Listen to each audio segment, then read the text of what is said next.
بسم الله الرحمن الرحيم، والصلاة والسلام على أشرف المرسلين، وبعد. ميزالش حاجة توا، آخر حاجة بيت ربي. شنو مش نتكلم وشنو مش نقول واش مش نصرح. آخر حاجة بيت ربي توا. خوكم المسلم وأختكم المسلم تتعرى وعرضها ينداس في بيت الله وانتوما ساكتين. وسير هلا حاشا مش يقول فمي هالطحان هذا توفيق الديماسي مدير العام الأمن الوطني العمومي يصرح اليوم في التلفزة ويقول ما نحتاجش لا لتعليمات وزير الداخلية ولا تعليمات وزير الأول، وتقولش علينا رجعنا إلى قمع وعهد بن علي. ايش تحبوني نقول أكثر من لغة؟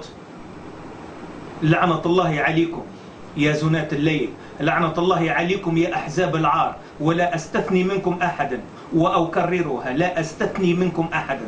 لعنة الله عليك يا راشد الغنوشي وأمثالك من الأحزاب الإسلامية والسياسية بدون استثناء، اللي استباحت الاعتداء على شرف أخواتنا ونسانا وبناتنا وأولادنا في بيت ربي، ولم يحرك لكم ساكنا أنت وحزبك.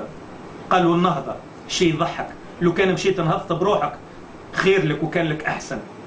حبيت نقول لك كلمة يا راشد الغنوشي ولا شي يقولوا لك، كما تخدعت فيك وحبيتك وتعاطفت معاك في الفترة الأخيرة كما كرهتك في يوم واحد. خليتني نكرهك ونكفر حتى بوجود ربي. وإذا جيت من بريطانيا طمع في كرسي الرئاسة وما يهمكش في شرف التوانسة وعرضهم، نقول لك تفيها عليك وعلى حزبك وعلى كرسي الرئاسة إذا كان هذا مبدأك وتفكيرك.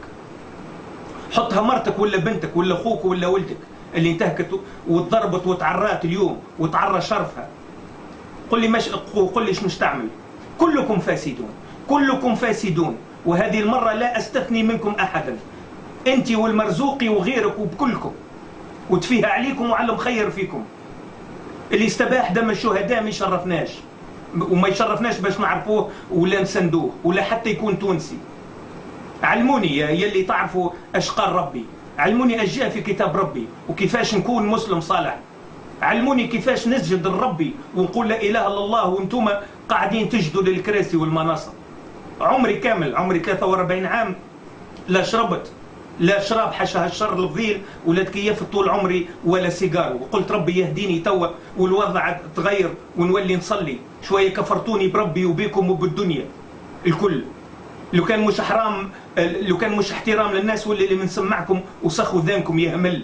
ونتمنى تكون تسمع فيا وتسمعوا فيا الكل يا قادة الأحزاب العار. تفيها عليكم واحد واحد وعلى المخير فيكم يا كلاب، يا عملاء ويا سواقط ويا طحانة حش اللي يسمع فيا. تفيها عليكم وعلى الحيكم المصطنعة، تفيها عليكم وعلى كسويكم يهمل من المبضع والسبسي وانتي نازل. وإذا واحد يرد علي توا على الفيسبوك يقول لي راشد الغنوشي ولا النهضة إلا من صرفق مذهب بوه بكف. تونس ميزال فيها رجال والاعتصام متواصل، وظاهر في غلط وقت طلبت التهدئة وقلت نتعامل معاكم بالسياسة وننتظر الانتخابات القادمة.